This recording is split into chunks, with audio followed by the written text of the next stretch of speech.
Hello everybody and welcome! In this video I will show you how to fix Bluetooth pairing issues for your headphones Edifier W830NB.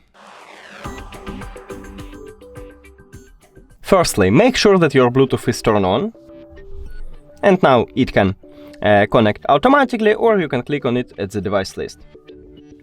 Now if it didn't help you, we should make a soft reset, so press and hold power button to turn off your headphones.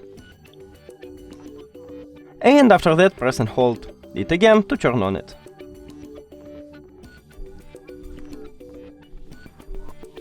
Cool, but if it also didn't help you, we should remove and add the headphones, so I recommend it to turn off your headphones.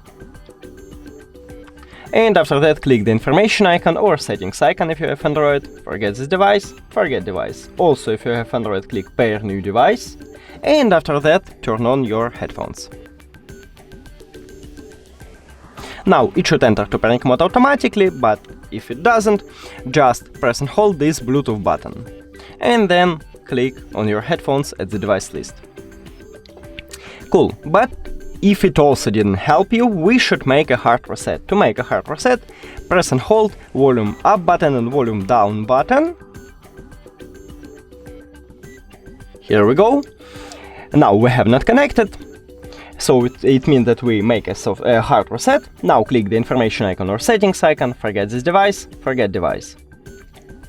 Also don't forget to click pair new device on your Android, and then click on it at the device list. We did it! Thank you for watching this video. If you found it helpful, please consider subscribing to the channel and leave the like on the video. It's really important to us. See you later!